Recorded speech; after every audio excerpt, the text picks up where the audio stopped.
to Just Your Average Joel podcast, where we're going to talk about everything your mother said not to talk about in polite company, including politics, religion in our politics in our religion, and we're going to talk about 12 steps, and yes, we are going to talk about God. Joel is an ordinary guy who had a spiritual experience that revolutionized his attitude towards God, his universe, everything about him, and he's going to talk about it. And it's an experience that's available to all of us, and it's not happening, and we're trying to get to the bottom of why. So, like Jake and Elwood, we're on a mission from God, and I give you Joel. Welcome everybody back. I appreciate everybody tuning in, watching. We're going to go more into the history.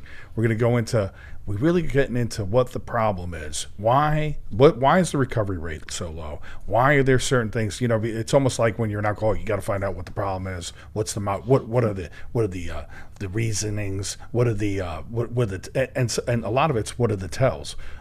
So we're going to go into that. And I don't want to seem critical. You know, sometimes it's like, it's kind of I want to say it like a bitch list. Like, oh, this is bad and that's not going on. But we have to look at it.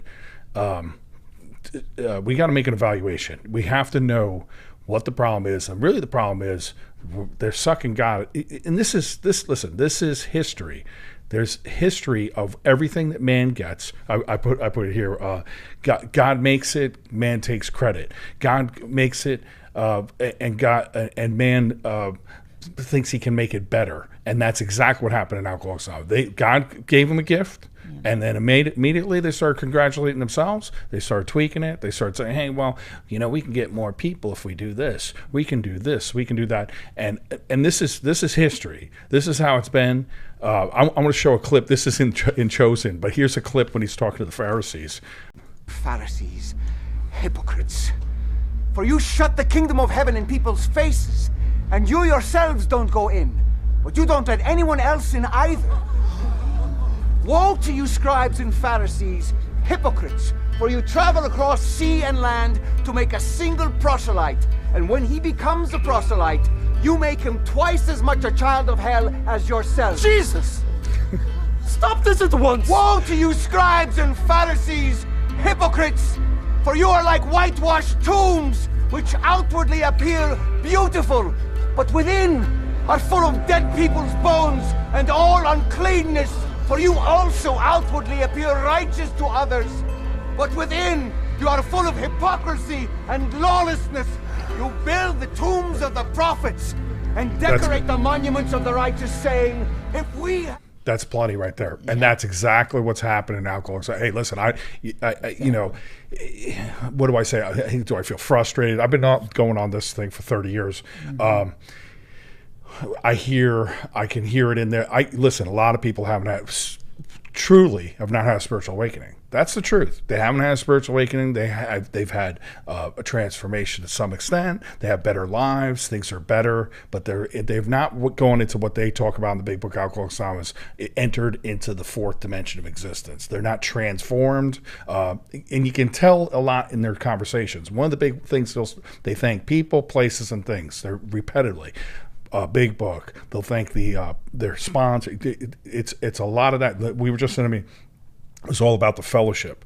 Listen, the fellowship is nothing without the power of God. I'm not a guy that can have a fellowship. It says He will create the fellowship you desire. So can you go to some of the things that you have, Jen, about early history? Because this is what he's saying to the scribes there. That's what he's saying to the Pharisees. Listen, you guys are off track, and you're preaching this message that's a bunch of crap. And it's funny how we got Jesus.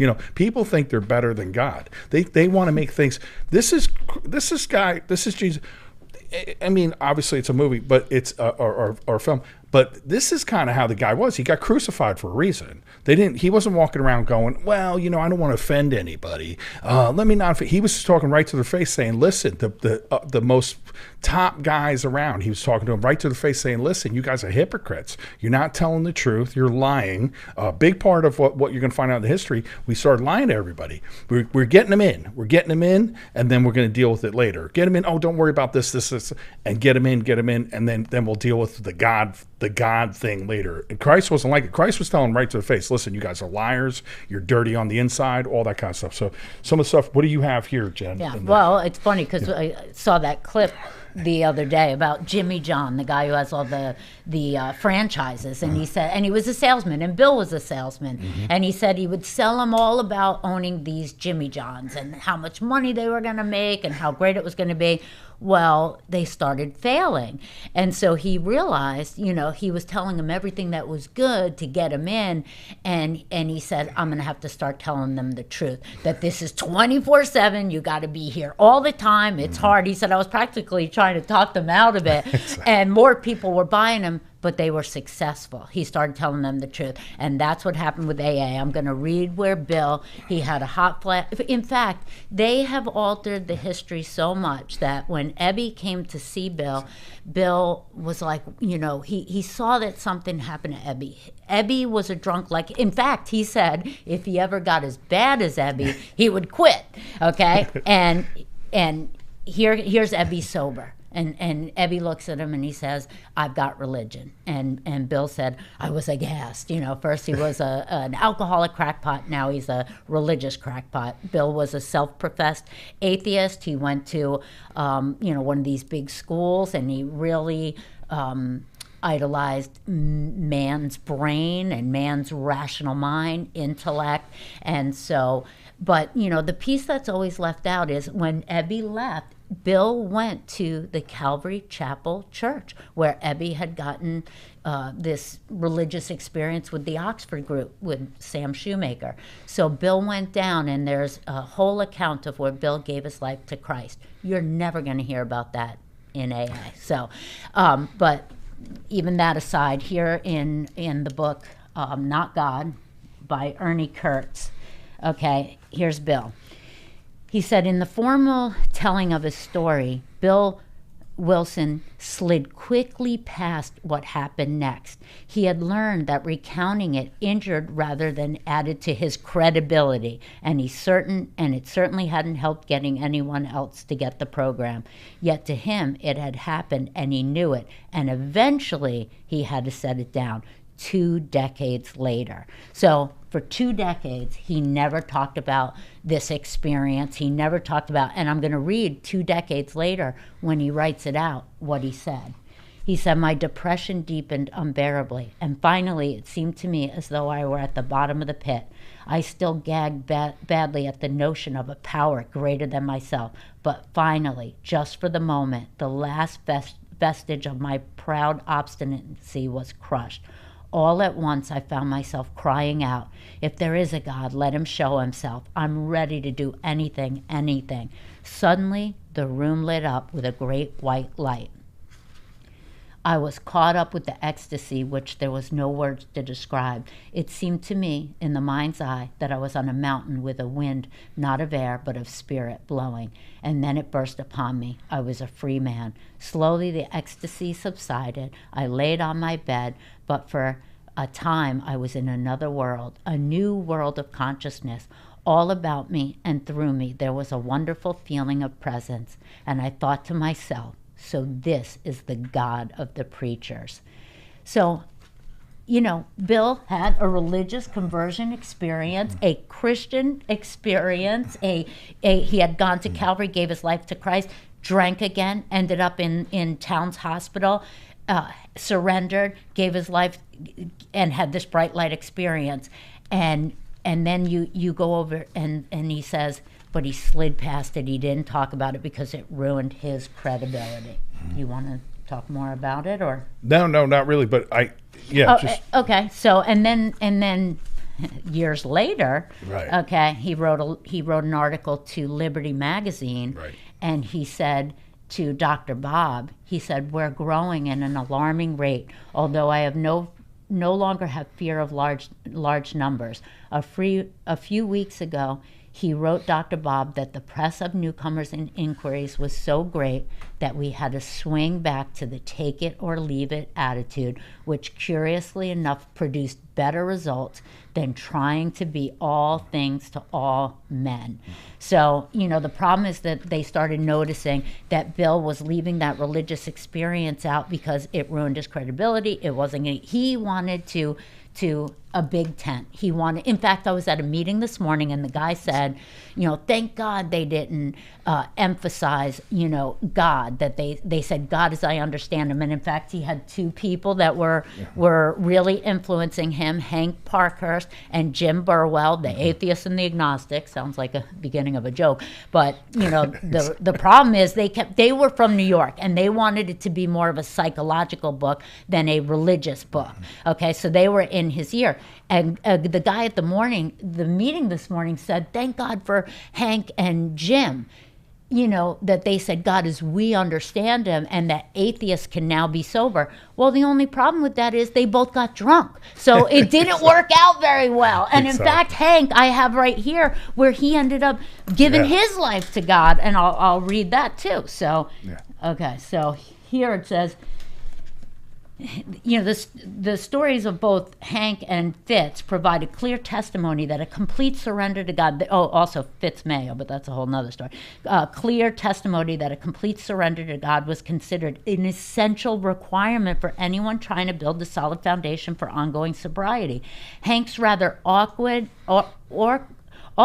and rambling stream of consciousness, Big Book story, The Unbeliever, details that many agnostic arguments that he formulated while lying in Town's hospital bed and then offered to Bill Wilson whenever he visited him there. But despite all his protestations of disbelief, Hank's story ends abruptly with a dramatic account of his surrender at the side of his bed. Burr, this floor is cold on my knees. Why are there these tears running like a river down my cheeks? God, have mercy on my soul. So, yeah, exactly. Well, the whole thing. So it is a con because now he wanted to raise the bottom. He wanted all these people. And we were in a meeting yesterday, 2 meetings, this morning and yesterday, where they said, let's not scare the newcomer. Let's not talk about God. Let's not. Yeah. So that's kind of what's happened in AA, where they're selling you, don't worry about this. Look, you don't have to worry. You do have to worry. Well, the reason being is that clip right there. They have not entered into the kingdom of God. Yeah. They're not there. Yeah. I can hear in their voice and I know, because I know who my brother is. I know him by the look in his eye. I know how he talks because God's given me that. Right, so I know that. So I hear a guy sharing a meeting, and somebody said not too long ago, "Oh, he seemed like he was doing so good." And I heard him. I didn't think he was doing that great. I think he blew his brains out or something. He drank or OD'd. He died. And I thought he said, you might be able to fool some of the people, but not from somebody who's had a transformation, who's living in the spirit, who knows that all things and all healing comes from God. All, not a little bit. It says there is one who has all power. And when they set you up in the meeting, in the beginning of how it works, it says, is one who has all power. May you find him now. May you abandon yourself to him utterly. All these things that it's saying all along, we had to have God's help. The whole book and everything is gearing that way. But here in a meeting of Alcoholics Anonymous, and the sales part of it is, let's get them in, right? And then let's not offend them. Okay, let's not rip the Band-Aid off. Let's get them in. We used to do this in the car business. I was in the car business, and in the car business you actually have it where a box closed. They have the finance guy. So the guy gets you and he says, yeah. The payment. Don't worry about it. Don't worry about the color. Don't worry. Oh, you don't really like, and just skip past everything. And then you put them in the box, and then the finance guy starts spinning paper, and he closes them down, which I didn't sell like that. I'm just telling you. How I always sold was, do you like this? And I checked it as I went through it. So, do you like the color of the car? Do you like the way it feels? Do you like that? And so we call it creating hair on the deal. Okay, in sales there would be hair on the deal. When you give it to them, it's all messy on the end.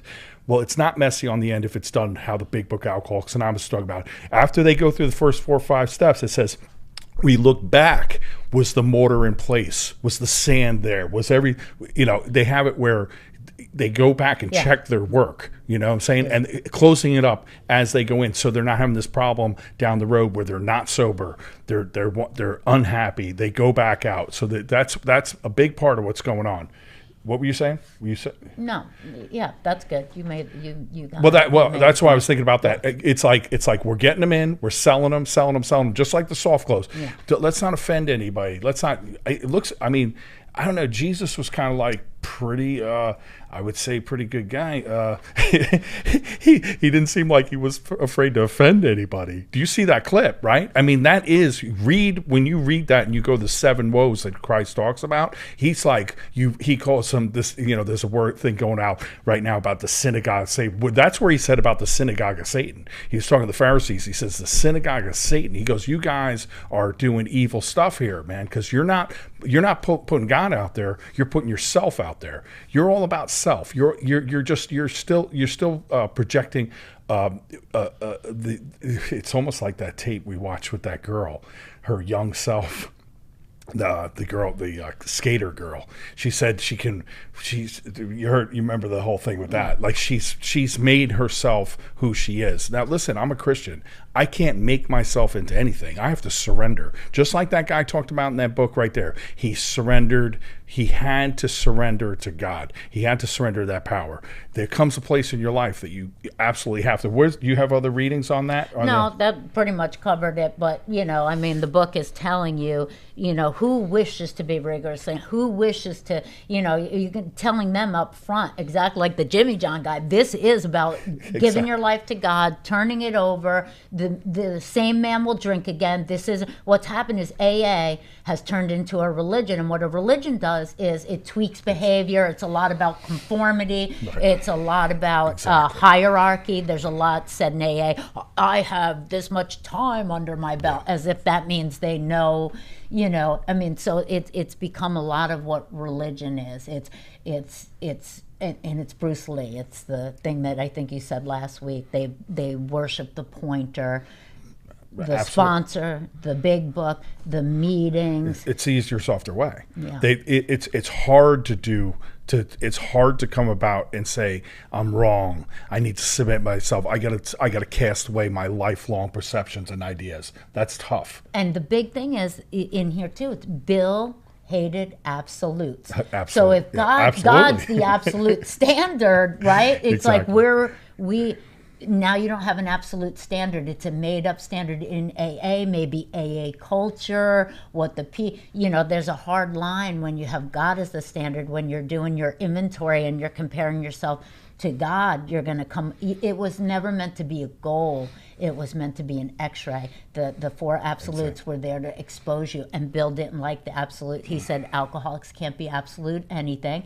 In fact, he took where it said an honest desire to drink, the traditions where it says the only requirement is an honest desire, he took honest out because he said alcoholics can't be on. So you see the tweaking. Which is false. Yeah, he started tweaking and changing. You see from the original manuscript to what actually got written, when he was influenced by people, you see a big change. I mean, on 43 or 40, it's in 46, whatever, in the book, it talks about seek, and then they earnestly seek. They double down on it. Listen, without an honest, earnest seeking of a God, nothing's going to happen in your life. And if you think you're going to get, and this is what they do. Just what happened yesterday, the fellowship, they come in, a lot of high bottom drunks, a lot of people. I heard 5, 6, 7, I don't know how many people all talk, and all the people, and I'm not criticizing that they're never have come to a place where I've been in my life. Because when you come to a place where I've been in my life, you got minutes left. In fact, before my spiritual awakening, I had minutes,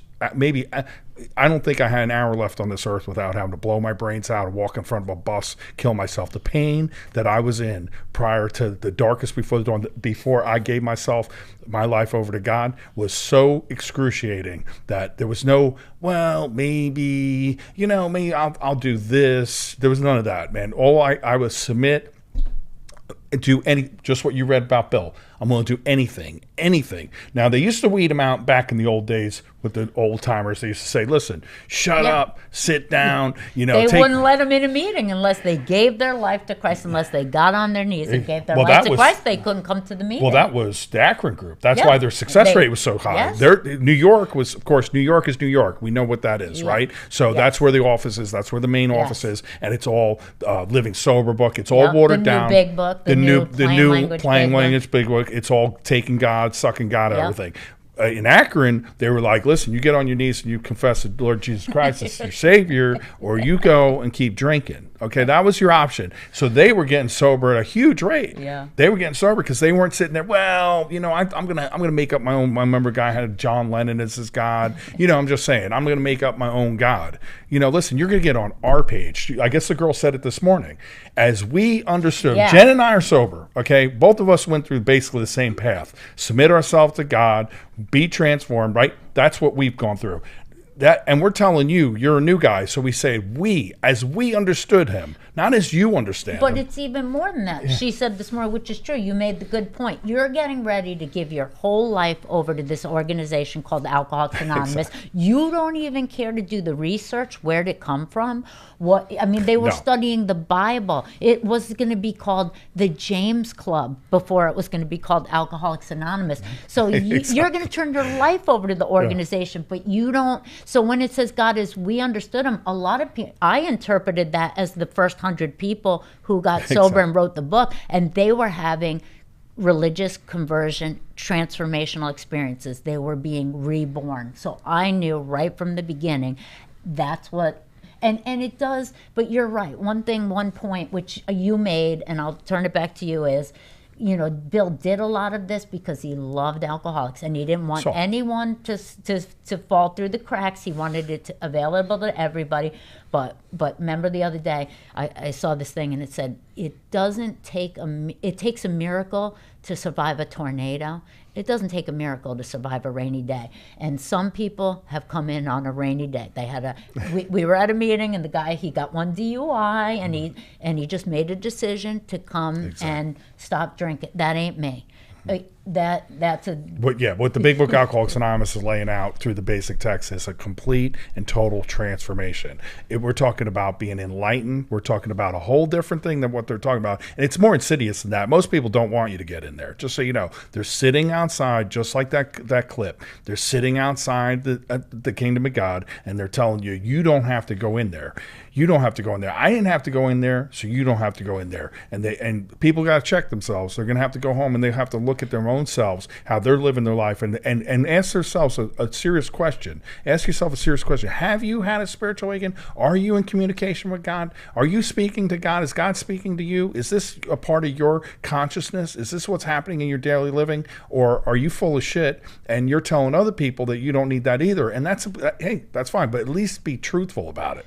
Because I hear you and I listen to you and I know you're not there. Trust me when I tell you. Well, and also you can ask yourself the question, am I seriously alcoholic as they were? Is this an experience that I must have? Am I the type of alcoholic that Carl Jung, Dr. Silkworth was talking about, that I'm beyond human aid, and without this essential psychic change, I'm not going to make it, because they differentiate it for a reason. So not everybody is going to need that type of experience, but we want to lay it out so that if you're this type of alcoholic, this is what this is what you're going to need. I mean, it's just a fact. But Carl Jung and all them were actually, believe it or not, were more honest. They were more what do you want to say, surrendered to the fact that you needed God than most alcoholics are, because they had tried. See, they've been working on alcoholics. They had felt the powerlessness, their own powerlessness, which is step one. They came to recognize their own powerlessness over and over, that they couldn't do it over and over. Listen, man, you're going to need God, because they watch it. They were the best. Remember what he said to Roland Harris, right? I have given you the best psychology stuff on the planet. These were the number one guys. For a full year. And Roland left and got drunk. And he came back, tell me what's wrong with me. How could I drink after all that? Right. And so, and then here we got what's mostly happening in the big book. We're in a big book meeting at one place, and it's like there's this slow roll about the God thing. Not only do they excuse it, they say, well, I don't want to, two people said it in one meeting, I don't want to offend anybody, but I need to talk about God. It's like, really, this is where we're at. So, but not only that, they slow roll it so much that it's not even in line with how the steps roll. The steps roll immediately. Right after step one, the second part, well, we've agreed today, Jen and I went back and forth. There's no second part of the step. There's only one part of the step, but it's hyphenated. Did we agree and it says on that? And it says unmanageable. Well, that part, Joel's an idiot. Well, and he can't, and why can't he control himself? Whatever. But I mean, there's that second part. I'm unmanageable. I can't manage. Well, they really, that part of that step already puts you in a position where you're moving towards God. The book of We Agnostics, we're in We Agnostics, the guy's like, well, this is just We Agnostics. That means he doesn't. Listen, the whole book, that whole chapter is to convince you not to be agnostic. What you said, Sandy Beach has a whole tape on it where he's like, listen, the whole thing is because if I'm coming out of that, I'm going to be making a decision to turn my will and my life for the care of God. So where am I coming? Exactly. Well, and here's the thing. The one of the sayings in AA is the only step that we take 100% is step one. But I always want to tell them, but take 100% of the step, because what most people do, they say, I'm powerless over alcohol. They don't think their life is unmanageable. Mm-hmm. They're not looking for a new manager. They're not looking for God. They're still managing. So that's going to be a problem down the line, but it's always they think they have a step 3 problem, a step 4 problem, a step 9 problem, but it's always a step 1 problem that they're still trying to manage. And I have a step 1 problem in my life today. I mean, it's not that you're healed, you enter into the spiritual world, you had a spiritual experience, and now all of a sudden you just got wings flying at you, and now all of a sudden, you still bump into yourself, you still try to exit, you still try to give yourself credit, and this is what they do in Alcoholics Anonymous. They're giving all these selves credit. Well, let me just tell you, self is self. Whether I take that self and put it over there or put it over here or put it wherever I want to put it, sponsor, a book written by self, anything is still self, okay? It's not God. And that's like the trip every day in my life. It's like I constantly want to self-congratulate, and I might do that by congratulating you, by blowing smoke up your butt, whatever you want to say. I'm kind of blowing up my own, you know what I'm saying? So that is all what has gone in Alcoholics Anonymous, and it's become not only the norm, you're almost unnormal to say what I'm saying. What I'm saying is, if people look at me like I'm almost crazy. It's like, listen, man, I can show you in the book exactly how this lays out, how the 42 stories in the back, how they establish the relationship with God, how that comes about, clear-cut directions. You go to a meeting, none of that's going on. You got people in there saying atheists can have the 12 steps out. There's no way that an atheist can have that. It's an impossibility. Bob, one of the founders, he says, if you're atheist or agnostic, I feel sorry for you. Or some other intellectual whatever stops you from what? We said it today. Stops you from accepting basically the things that are in this book. If it stops you from accepting the proposals that are in this book, the atheism, I feel sorry for you. So what the book is about is all about God. Now, that's that. And why would he even say that he feels sorry for you? And how Bill on 191, and I say this, and I've said it before here, but he says, I'm so grateful for the Lord curing me of this terrible disease that I can't stop telling other people about it, is the basic text of Alcoholics Anonymous. The reason why I've been transformed, the reason why I'm giving something over isn't because I'm getting anything. You shouldn't be going to a meeting of Alcoholics Anonymous to be getting anything. You should be there bringing it. Once you've been transformed, you should be like a disciple. You should be giving it. You should be bringing it, not taking it. Because if you're living your life as a taker still, that's not the program. There hasn't been a transformation. You're either going to be, you're a predator. I always say I was a predator, and I went to being altruistic. The reasons why I do things today is because I want to give it to you, not because I'm going to gain anything from it. And because God, I've already gotten the miracle. The miracle's already happened in my life. The power, experiencing the power of God. That's what the whole program is about. But a lot of the people, they say, if I would have come to the door and you would have told me to get on my knees and give my life to Jesus Christ, I wouldn't have been able to come into AA. So what if they're Jewish? What if they're Buddhist? What if they're I'm not saying for, Jesus Christ. Well, as we're talking about, so what are I'm saying God. God knows his name. Yeah. So it's a heart-head thing. It's when you get on your knees and say, God, take my life, you'll experience what God is. Well, God is revealed to you through the 12 steps of Alcoholics Anonymous, through 4 through 12. It's more the relationship, my surrender, me giving up, me having character defects I can't do anything about, me saying, okay, God, please say, and God in certain situations removing these things from me, and I watch God work in my life doing this to me, or doing this for me, because I've asked and because I take the responsibility, even the clarity of seeing myself. But all that, does it matter what God... Now listen, I'm not Buddhist. Why am I not a Buddhist? Because Buddhists the Dalai Lama himself is an agnostic. Mm-hmm. So the leader of their group is an agnostic. He doesn't believe in God. Or however, without power, however you want to say it. He believes he can, through self-discipline, self-sacrifice, and attain enlightenment. That's what he believes. I'm a guy who can't do any of that stuff. I'm not that hip, slick, or cool. So I need a savior. I need somebody to come in and help me see I need help from Jump Street. So do you think a lot of people in AA that's what they believe, through self-discipline and self-sacrifice, that they are getting themselves sober? Absolutely. That is the absolute... You'll hear people 12-step. He'll say through they hone in on that. Through self-sacrifice and working with others that they grow spiritually. And I say you grow spiritually by surrender. I say you grow spiritually more by finding out you can't. And having to go to God and say, hey, listen, I can't, so I need help. And it's a heart thing. It's a way of looking at God. It's a way of going to God. And that's why when you get into the 7th step, it says, we humbly ask God to remove our shortcomings. Exactly. Why is it humbly? Why is it an attitude change? Why is it because you realize you need God's help? That's where God wants you to come to him.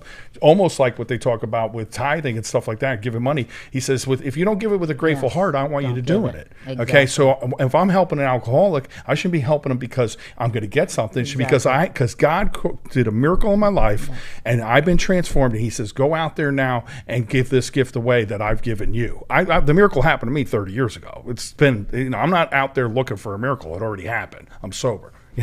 And I'm transformed. I'm walking around. I'm not sitting there just tripping. I used to be sober, and that was the worst thing that ever happened to me, just so you know. So sober is not everything. It's a state of consciousness, a transformation in how I see the world, how I relate to you, how I relate and that is, you want to, like Bill says, you want to scream from the rooftops.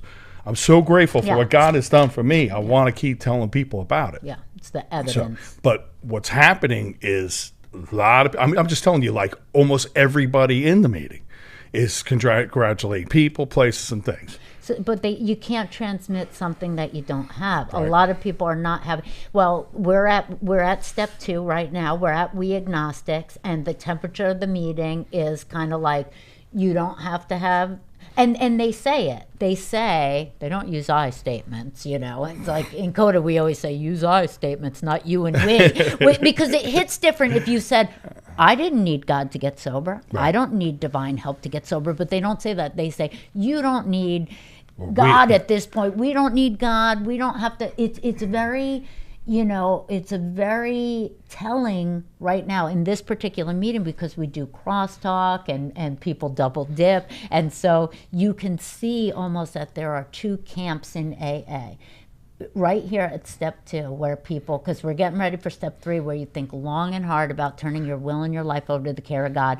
And a lot of people in the meeting don't even want to think about God at this point. It's funny you say that too, because the 2 camps you'll hear, and one of our friends in there, she'll talk, and it's more about surrender. She talks more about surrender. I talk more about surrender. We talk more about surrender. They talk about more of action. Doing. Yes. They're more doing, they're intellectual, they're making it happen. Yes. We're like saying, man, we can't make it happen. It's like the it's difference a different about place. Talking about an apple and actually eating the apple. A lot of people know the lyrics, few know the melody, and the melody is a lot different. It's a language. It's the language of the heart. Yes. It's that God language. I can hear them, and it might not be, the words might be perfect and how it's said, but you can see where they're coming from. It's the language of the heart. It's a lot different. And we talked about Katie. She's going to be famous on the podcast, but because she's a perfect example. I remember sponsoring her, and I'd be talking about spiritual things, and she's like, okay, Jennifer's crying. trying. This seems like it's pretty deep and spiritual. But it wasn't getting in. She wasn't having the experience. She knew it. She saw it. She heard it.